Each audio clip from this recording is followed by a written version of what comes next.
భారీ వర్షాల సూచనల నేపథ్యంలో అన్ని శాఖల అధికారులు సిబ్బంది కార్యస్థానాల్లో ప్రజలకు అందుబాటులో ఉండాలని కలెక్టర్ వి వినయ్ కృష్ణారెడ్డి ఆదేశించారు. కార్యస్థానాల్లో ఉండని వారిపై చర్యలు తీసుకుంటామని హెచ్చరించారు. ఈ నిజామాబాద్ రూరల్ మండలం తిరుమన్పల్లి పాల్దా గ్రామాల్లో కలెక్టర్ బుధవారం ఆకస్మికంగా తనిఖీలు నిర్వహించారు.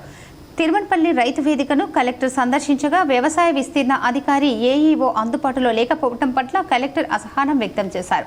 రైతు వేదికకు తాళం వేసి ఉండటం, పలువురు రైతులు బయట నిరీక్షిస్తుండటంతో గమనించిన కలెక్టర్ జిల్లా వ్యవసాయ అధికారి గోవింద్కు ఫోన్ చేసి అక్కడికి పిలిపించారు. అదే సమయంలో ఏఈఓ కూడా చేరుకోగా రైతు వేదిక వద్ద రైతులకు అందుబాటులో లేకుండా ఎక్కడికి వెళ్లామంటూ కలెక్టర్ నిలదీశారు.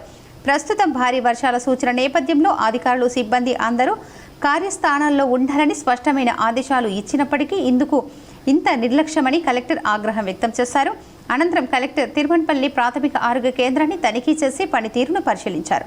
ప్రజలకు మెరుగైన వైద్య సేవలు అందించాలని వైద్య అధికారులకు సూచించారు. అక్కడి నుండి పాల్ద గ్రామంలో గల ప్రభుత్వ ప్రాథమిక పాఠశాలను సందర్శించారు. వంటగదిలోకి వెళ్లి విద్యార్థుల కోసం వండిన మధ్యాహ్న భోజనం నాణ్యతను తనిఖీ చేశారు.